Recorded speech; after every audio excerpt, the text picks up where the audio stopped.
Ya, Akademisi Pendidikan Nyoman Suyasa menilai full day school sebagai kebijakan yang seharusnya dikaji terlebih dahulu.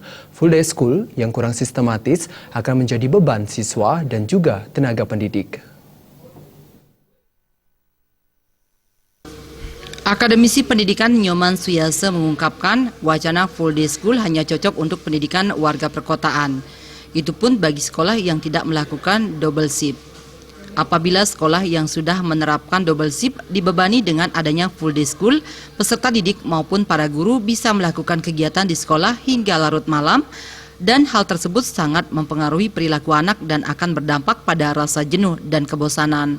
Sejatinya pihaknya mendukung wacana tersebut, namun sebelum direalisasikan haruslah dilakukan pengkajian yang lebih mendalam terlebih dahulu guna memperoleh hasil yang sesuai dengan apa yang diharapkan.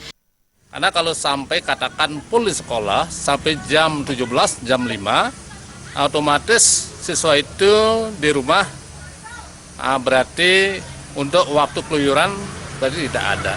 Berarti akan lebih banyak digunakan untuk hal-hal yang positif, lebih banyak mendapat pembinaan di sekolah.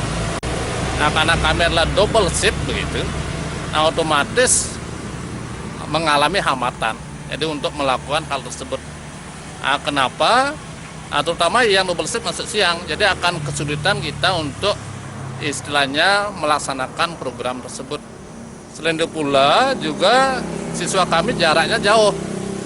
Nah, mungkin itu juga menjadi hambatan dan banyak juga siswa kami adalah diantar oleh orang tua. Segala gagasan harus didasarkan pada kondisi real di lapangan. Apabila tanpa adanya pengkajian terlebih dahulu, maka hal tersebut justru hanya membuat kekhawatiran di masyarakat, khususnya para peserta didik. Darta dan Ngurahwira, Bali TV.